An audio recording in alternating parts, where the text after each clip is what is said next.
Have you ever wondered when watching my videos, what's in all those bins down here? Well, get ready for part two as we keep exploring what's in those bins.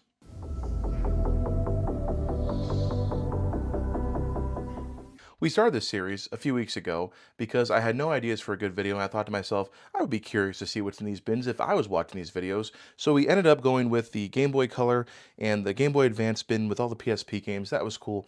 But I think you're in for a treat this week because we're going to come over here to this side, the retro area, and we're going to go through one of my most populated bins we have. And that would be the PlayStation bin right here. And I do mean populated. This thing is quite heavy and it doesn't help that my arm is in not good shape right now. So lifting this will be awkward and fun. So, whew, let's dive into this storage bin here and see what kind of games I have for the PlayStation, keeping in mind that some are at school still and some are permanently displayed over here. Like most of the games I've shown you before, there's usually some kind of story behind why I own each and every game, and I'll try to relay that to you as we go about this large bin here. This one will take a while, so buckle up. Here we go. All right, so in no particular order, we'll start off by showing my copy of Metal Gear Solid, which I believe actually has a game in it now. Fun fact, I had the Metal Gear Solid 1 game and soundtrack on my kitchen counter when I was a kid at home, and my mother threw the discs away completely by accident, so I'm pretty sure this is my case's original, but the discs are probably replacements, so we'll put that over there. Vigilante 8, that came with the PlayStation 3 that I bought from that guy in it was almost in Pennsylvania, and that game barely works, and that PlayStation barely worked, and I had Marcelo fix it. Final Fantasy 9, I had the discs, but I had nothing to put the discs in, so I ended up just buying this aftermarket case, probably off Etsy or something. It's not a bad case. Then we got, I think this came from that same Vigilante 8 deal. I would never buy that game. Not that it's bad, but it's not my thing. Ooh, over here, I had a Power Rangers Day at Game Club, so I need a Power Rangers game for PS1, so we picked up Power Ranger Time Force. This might be a borrowed game. This looks like something I made in high school. In fact, I can almost guarantee you this is something I made in high school because I printed out the label for it and everything and tried to make it look nice. And I guarantee, oh yeah, this is definitely not legitimate. That's a label maker that they used to sell. I'm sure they still sell them somewhere, but you could make your own CD labels and print them out. And that is definitely not a PlayStation backing. In fact, I'm not sure what kind of CD that is, but that's why I try to make my bootleg games look a little more legitimate. I don't know where this came from. Probably a garage sale. We have one of the greatest games here, Vib Ribbon. This is a fantastic game. We brought it to Game Club a few times at this point, and the kids just get a kick out of how weird it is and how much fun it is. It also has incredible user manual and CD case. I love this game, actually. One of the gems that I wish had come out in the US. Go forward here, and this is the only game my family ever bought me as a kid. My family didn't like me playing video games at all. They hated it, and they actually bought me a NASCAR Rumble when I was a kid because I was also in NASCAR racing. This is going back a long time ago, so I want to say something like 7th or 8th grade I got this. A copy of Rhapsody I bought years ago. We were on a JRPG kick at the time, and I picked this up, and it came with the soundtrack, and I thought it was so cool. I used the soundtrack so much that either I destroyed it or lost it, so the rest of it's complete, but unfortunately it's missing that CD, which makes it the best. World Cup Golf had to come from a garage sale. Tobal number 1 came with a PlayStation I bought from Japan, and fantastic fighting game. The kids at Game Club really, really liked this one, like really liked it. The Final Fantasy Origins collection here is actually purchased from Square Online. You might, to this day, which the day of recording is, what is this, June 3rd? June 3rd, 2026. You might still be able to buy these brand new off the Square website. That's what I did. That was a video I made years ago when I first started the channel, but that's kind of crazy that they still sell games sometimes. Oh, got some things here. Things you probably haven't seen for a while, memory card holder, so you can put your memory cards in there for better organization. That was a garage sale find. The probably worst game ever made, Darkstone, some kind of crappy Diablo clone that came out years ago. I'm not sure who would want this, but is that Take-Two Interactive? Oh my gosh, that's Take-Two Interactive. That's Grand Theft Auto, right? Take-Two is like the GTA series, DMA Designs. I mean, you have a Rockstar advertisement right here, so the reason this game might not be the worst thing ever made might be because it was a Take-Two game. I never noticed that. It's kind of crazy. And Driver 2, I think, was just part of some kind of bundle deal that I got. No Secret Motor Racer was probably in a garage sale for $1. My copy of Final Fantasy Anthology, which still should be complete. Yeah, it looks as complete. It has a soundtrack. Huge disappointment for gaming, mainly because they loaded and played so poorly on the PlayStation 1. I ended up not ever finishing it because it was terrible. I bought this in a flea market out. I forgot where it's at. I know where the flea market is. I can't think of the name of the place right now. Amherst? Something like that. Fun game. I used to actually own a copy of it for PlayStation, but I actually raged out and cracked the disc one day, so I had to buy it again. This I found at Walmart for $1. I mean, not too many years ago, but it's still sealed. I don't think it's going to grade any higher than like an 8 or a 9. It's probably got a value of at least $40,000 right now. But it was weird to buy a PlayStation 1 game and I forgot what year that was. You were with me when I bought it. It's been a long time. I know. Breath of Fire 3, a game I should beat, but I never have. I played this game so much, then I started fishing. Then I got distracted with fishing, and I never finished Breath of Fire 3. But this is my original copy from whenever it came out. Got here Brave Fencer Musashi. The only reason anyone bought this game is for the Final Fantasy VIII demo CD. That's why I bought it. It turns out though it's an actual decent game. It's a lot of fun. I actually went back recently and started playing it again. But that's the game there. But you really bought it for this disc right here, which of course mine was broken or lost because I played it so much, so I had to buy one off eBay. That's why the disc isn't in fantastic shape, but it is complete, and now it's broken. Oh no. Okay, we got this Namco Arcade Classics. No, Namco Museum. I bought this a long time ago, probably when I got the PlayStation around that time. A game that I only knew about because it was a demo disc for PlayStation Underground that had a playable demo of Irritating Stick, and it was actually so much fun because it's so simple and so silly. I ended up buying this recently to bring it to Game Club, and kids had fun playing it. It was quite competitive, let's put it that way. Crash Team Racing, Crash Warped, all these Crash games with these white labels. These were part of a bundle I bought for a PS1 off of Mercari a few years back. My original copy of Tekken 3, which has been through the absolute ringer. Some of the best disc art ever, by the way. This is what I miss about discs. Beautiful disc art, it's starting to like flake here a little bit. The manual's been taped together. In fact, I didn't want to remove it because it probably won't survive removal. But my original copy of Tekken 3, one of my favorite games still to this day. My original copy of Jet Moto, which I thought would be a lot more fun and is pretty difficult to play nowadays. The graphics were always muddy and not great, and the gameplay was a little more challenging than it needed to be, but not the worst series ever. Probably be good for a modern remake or remaster. A PlayStation game I bought off of Target recently for a video just because I could. There's a bunch of third-party sellers on Target, and this was one of the things they offered me. It was like $4 or something stupid like that. So I picked it up just so I could say I bought a PlayStation 1 game in 2025, which I did. And it even has its hanging tag on it, intact completely. It's going to grade at least a PSA 10. The game I picked up for my wife is Myst, one of her favorite games, a puzzle game, obviously. This one I bought, and I don't know why I bought it. It's a Natsume game. It's a shooting game. It's probably fun. Why'd I buy this? I'm never gonna play it. Same with this. Why'd I buy Kiss Pinball? Except it was so silly at the time. Like, what would I pay money for this? Oddly enough, another Take-Two game. This might be decent. That's kind of crazy to think about. This also is a game I bought off of Square's website. I think it was no later than like 2022, because you can still buy PlayStation 1 games off the Square Enix website. This was one of them, and I thought it'd be cool to have a modern greatest hits. You can tell that it's not like it's an official Sony, but it's not because this greatest hits label is not correct for the PlayStation. They look different than that. Ridge Racer Type 4, one of the best investments I ever made. One of the greatest racing games. So much fun, incredible music. Boy, Namco really cared back then. Look at this disc. It's gorgeous. It's gorgeous disc art. That's awesome. They even included the original Ridge Racer in 60 frames per second, I think. That was the turbo mode. So you got two games for the price of one, and they made a bunch of special controllers you can use for it, two of which I own now, the JogCon and the Nikon or something like that. Great value for your money back in the day. Namco really was good at that. Speaking of Namco, Ace Combat 3, which I'm sure is a great game. Amazing disc art. Man, we're going to talk about Namco disc art. This is awesome. I never played it. Probably came with a bundle deal. We're almost done with the first layer. And here's some interesting things. This is the Game of Life for Japan, and it has that special looking PlayStation controller that got popular because someone modded it to include an LCD screen and like, a modded PlayStation on it. And I did a video about that, and I wanted to try to actually play this and see how it played. We'll get around to it eventually. It's been in the plastic for a few years now. Power Rangers Zeo Pinball, which is apparently very good. I bought this also for my Power Rangers video, and one day we'll actually get around to playing it. Oh, I did play this. I played it at Game Club. I played it at Game Club, and it was fun. Because I had this one going. This was actually really good. Then we have Riven, the sequel to Myst. Sunsoft, Acclaim, and Cyan published and developed this. That is a heck of a crew here. What's interesting is that this here is more of a PC CD-ROM case than it is a PlayStation CD-ROM case, and I'm sure that's because this is basically a PC game ported to console, but interesting, I never noticed that. Bushido Blade, a game I probably overpaid for. In fact, where is Bushido Blade?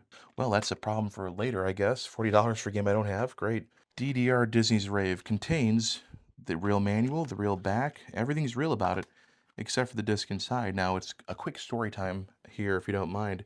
When I first got my PlayStation, when my original one modded, I had a soldered mod chip put in by a company in Aurora, Ohio. And they weren't around for very long. And they said, okay, now you can play PlayStation 1 games, but you have to buy the game from an importer. And this is young me. I was so young and inexperienced. I had no idea what they were saying. But I wanted to play DDR games at home. That's all I knew. But they told me I had to buy the game from Japan, then bring it to my computer, rip it on there using some kind of software. Then I'd go to a website and download a patch, apply it to that file that I just ripped, and then burn it onto a CD. And that's what this attempt was.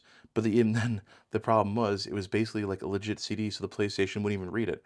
So that might have been the worst decision I ever made was modding that PlayStation 1. My friend eventually learned how to do things and we got better at it, but pretty much a third of the games worked on mine.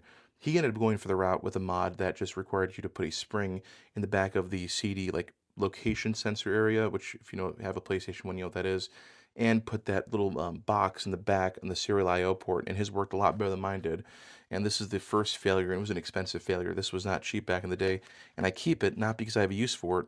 I do have another real copy with the real disc, but I keep this out of anger. You got a couple of these hue cards, which are kind of buried in here. Don't have a TurboGrafx 16 area specifically, so I have these two guys hanging out with the PlayStation games, same cell jewel case. Continuing our journey, we have my copy of Final Fantasy VIII, which is, again, probably seen better days. You know, I always talk about user manuals and things like that and how I miss them and I used to really enjoy them. And I think the reasoning behind that is because when I was a kid, I used to take these out and like bring them to school, put in my backpack, and you can tell that this here has enough damage to it where it has been in a backpack before. Now, I never wrote in them for some reason, but this has definitely left this case and was used probably a lot by me just between classes or on the bus in the morning. So, still have that copy. Not the best game, not the worst game. Last Revelation, probably part of a bundle. No idea where it came from. Jeopardy, probably part of a bundle. Namco Museum 1, probably part of a bundle. In fact, I would say all these $1 games, these random ones, probably some kind of bundle I bought a while back. Well, who organized these? We gotta fire that guy. Then we have my original copy of Tomb Raider, which I was terrible at, and I still am terrible at, but still an interesting little game. They were popular, and looking back at them, I don't know why they weren't really intuitive or fun. Driver, just got with a bundle, no idea where it came from. Hey, wait, this is a custom artwork. What did we use for Galarians from Game Club? It was Forsaken. That explains why I couldn't find Forsaken. It's funny. I only own this game because it supports Sphere controller. Yeah, it actually supports that controller. I bought it for that reason. So it's a copy of Forsaken. We'll get into this hopefully this summer because I have an interesting controller. But this is that's a really good job. The Galarians, I like it. A custom art. Yeah, custom artwork. I forgot about those. Monster Rancher 2 I ended up getting just for video sake because the cool thing is you can make your own monsters from CDs you have, and there's guides online to it, but every CD you have contains a monster. It's a cool idea. We got some really weird ones. Jammer Lammy is one of those games I'm glad I bought way back in the day because they're hard to find now. It's Parappa the Rappa basically too, but with the guitars instead. Still fun. Decent music, not as good as the first Parappa, but pretty decent. Buster Groove, a series I absolutely loved, and still will play to this day and listen to music. I'm not sure what the developers were thinking, but they made some of the best music you'll never hear ever. They're great. They really are great. There's some cool stuff here. I don't know. This was awesome. This is a great series. My dad used to watch me play that, and he enjoyed watching the guy use the fire attack because he thought he was passing gas quite violently. So it's dad. My copy of Tomb Raider 2, which I know for sure is legit and one I bought way back in the day, but again, I played it, but I would never beat it because it wasn't very fun, intuitive, or easy to follow. A game I never heard of from Midway I bought at a flea market. Again, I'm not sure why, but here we are. This looks like either Blockbuster or maybe Hollywood. Oh, there you go. Blockbuster Video from 97. 97, golly. This is almost, what, 30 years old? Those are the marks from it. And these stickers here will throw off the CD spindle when you try to use it, by the way. So don't try to get those off, but if you can't, you'll damage it. You don't win either way. Got a Yu-Gi-Oh game I picked up for my wife with none of the collector cards, of course. Parasite Eve, my original copy of it back in the day. And of course, I bought it again because it had a collector's CD, a Xenogears playable demo, and some other stuff. Final Fantasy VIII, Bushido Blade 2, and Brave Fencer Musashi. And not to... Why is this... This is a greatest hits... What is going on here? So I have a greatest hits manual along with original case. So I must have had to buy that manual. But anyways, here's this disc here that everyone loved, and this is why you bought these games. Square had a great marketing thing going on where you bought their new games, you got movies and playable demos for their other games that were coming up, and that's what really sold them all. And they were good too. Like Parasite Eve is actually a good game. I'm surprised the series hasn't come back yet. So Resident Evil 2, I probably picked this up as part of a bundle. It's in great shape. Looks brand new actually when I look at it. Like this is gorgeous. And win a part in the movie or other great prizes. So this must have been when they were making a Resident Evil movie. No idea when. It's a void. It ends 4/1/98. So a couple years ago. This I'm pretty sure I picked up later as part of a bundle, but that's also a pretty pristine disc. Oh, it was that garage sale we found where I got like all those games for like $1 each. They were all pristine. I sold 3 of those to pay for motorcycle repairs one year. It's probably a dollar game or part of a bundle. Now we have these discs, these demo discs, which I lived off of as a kid. The PlayStation Underground Jam Pack discs. I kept these, and I have them, as safe as I can in these cases because these were a lot of the games I played growing up when I couldn't afford them. They were great for kids who didn't have a lot of money for games. A dollar game picked up somewhere. It's probably part of that bundle, and that means it's probably pristine. Yeah, it's so old, but it's such in good shape. Probably that part of that bundle. Lego Rock Raiders. I have a Lego game for the PS1. I knew that. I should probably brought that in for the Lego game day, huh? Crash 3 Warped, I believe, is my copy. Yeah, it looks like damaged enough to be my copy. Like it's been through some backpacks. Oh my gosh, that's like it's a little bit dangerous at this point.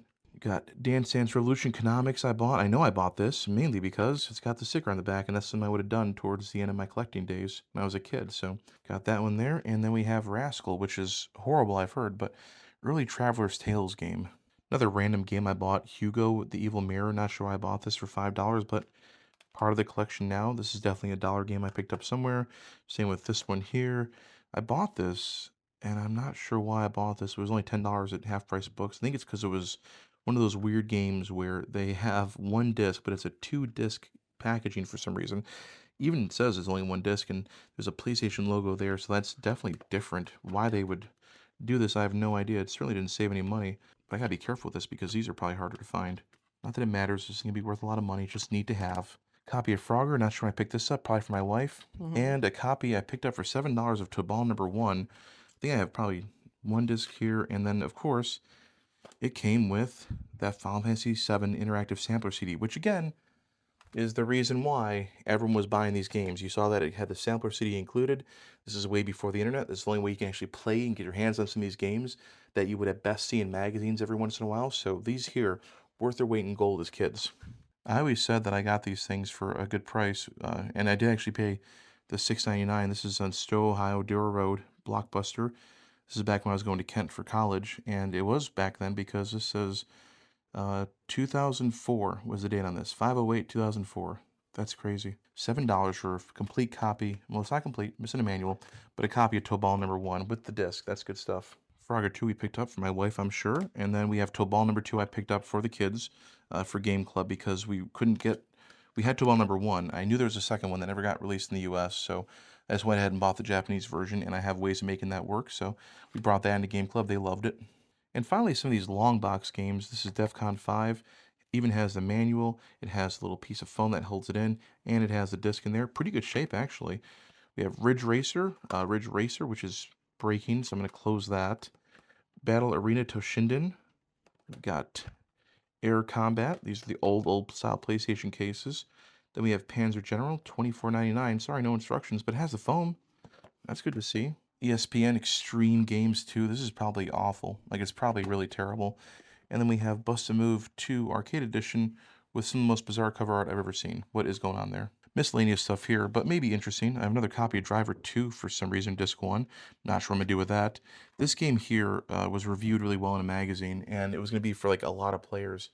And I remember convincing my mom to buy it for me at Toys R Us out in North Randall. And I got home, I played it, was really awful. And then I tried to have people over to play it, and they thought it was really awful. And it was like a waste of money. At that point, money was very tight. My mom was working like basically part-time jobs, trying to keep things going. And this day, and this is going back over 30 years, I still feel guilty about this. So I have it. I kept it. There's lots left of it. Every time I look at this, I just feel bad, and that's a long time ago. So, hey, here's a copy of Bushido Blade. I found it. I'm assuming the disc is so bad that I ended up here, but let's go ahead and see if we can find it. Not sure why the disc got separated at all. I mean, I do stupid things. That seems a little silly. Another copy of Frogger. We have a copy of Evil Zone, which I think is an anime fighter that came out towards the end of the PlayStation lifespan. Nothing crazy rare, I don't think. And finally, in this bin, and to round things out, we just have a whole bunch of those PlayStation Underground demo discs. We have another copy of Bushido Blade. We have a copy of Bushido Blade 2. Oh, because I did the System Link Day at Game Club. That's what it was. System Link, the PlayStation 1 System Link Day. That's why I have all these copies. That was a few years ago. PlayStation Magazine, official US PlayStation Magazine. I got a subscription to these, and that was worth its weight in gold because, again, it allowed me to play games that normally I would never try, or that, like, you can get a taste of what it is. And sometimes just having all those game demos was enough especially for a kid, to kind of keep them going until they could afford to buy another game. And that's kind of what I ended up doing, was playing the demos long enough to be able to afford another game when I saved enough money up. So these demo discs here for the PlayStation Magazine, the magazine itself was not cheap, but it really saved a lot of money for kids like me. This is the demo disc I believe came with the PlayStation that I own from childhood. That's in the box up there. That's one that was included with the system. They used to include demo discs. Now they just include Pain. February '01 PlayStation Magazine. Man, that's crazy. Empty case. Just all these old PlayStation Magazine demos. Great stuff, by the way. Grandia, Cool Borders 3, Crash Warped, Legacy of Kain, Soul Reaver, Mag 3, Blitz 2000, 40 Winks. Just awesome stuff from these demo discs. And that's why I collected a lot. I kept them all these years. And, here they are to this day. So here's even one of these here, still in the sleeve. This is how they would have come. I don't have any of the Taco Bell ones, or not Taco Bell, the Pizza Hut ones, but I have a fair amount. Most of them are jam-packed or just PlayStation Magazine ones, which is fine with me. They're great. In the very bottom here was another blank CD thing, Alien Crush for the TurboGrafx, and this Lorcoff memory card, which I got at a garage sale and does not work. To round this video out, we have some of my more heavy hitters and things that are near and dear to me that I've kept over here. I have Xenogears, my copy I bought way back in the day, my Chrono Cross copy, both my clock towers that I bought when I was a kid, Lunar, Lunar 2, both of them completely complete in box that I bought, again, way back in the day. Bushido Blade 2, for some reason. What is Bushido Blade up to? Why do we have so many of those? Whatever. My copy of Final Fantasy VIII up here, another copy, so this must be the original one. Why do I have two copies of Final Fantasy VIII? They're both pretty beat up in the same ways. Like, this is probably my original one. Another gaming mystery down here. Look at that. It came with a mini walkthrough. I have to go through this later. Okay. Well, anyways, and this copy of FF7, which is not my original, but my original got lost. CDs were lost years ago, either thrown away or something. I played that game a lot. I mean, I have hundreds of hours, I'm sure, into it. I got this copy for $1 at a garage sale, and I've kept it this way ever since. I don't even use it. I just look at it because I enjoyed that game so much as a kid. And finally, over here, you can see Densha de Go 1 and 2 for the PlayStation in Japan. There's like 5 or 6 bad games at school, like Tekken 2 I think is at school still, but I almost forgot about my DDR collection, which includes Dancing Sage featuring Dreams Come True, Dance Dance Revolution 3rd Mix, Dance Dance Revolution 4th Mix, Dance Dance Revolution Disney's Rave, Dance Dance Revolution 5th Mix, Dance Dance Revolution Extra Mix, and finally this other memory card holder, which I do use pretty frequently, along with these really cool PlayStation Magazine stickers. Now, the reason I forgot about these is mainly because we've actually been playing them a lot lately. So they're hooked up to the main TV, and we've been enjoying our 5th Mix for a while. But I do have legitimate copies of all the Dance Dance Revolution games that I enjoyed. This is by no means a complete PlayStation collection, and a lot of this stuff is very cheap shovelware, but it is my PlayStation collection. I have a few gems, a few cool games, a few oddities, but in general, a whole lot of stuff that goes for anywhere between $1 and $5. And this weighs a lot too. The collection is heavy, it's not large, but boy, moving this around is a pain in the butt. And these cases are wonderful to look at, but they got damaged a lot throughout the years. And that's why modding this PlayStation and getting systems modded was so important to me. Trying to reduce the amount of damage I caused to this, and trying to reduce the amount of weight I had to carry to school every week. The PlayStation bin, honestly, is pretty interesting, I think. There's a lot going on here. There's a lot of stories, mainly because a lot of my formative years were with the PlayStation. So when I go through this, it's a lot of nostalgia, a lot of memories, and a lot of this stuff has a story for every little thing. I hope you enjoy this next episode of What's in the Bin. It's been fun looking at my PlayStation collection, and hopefully we'll keep doing this, and hopefully you enjoy it. Anyways, we'll see you in the next one.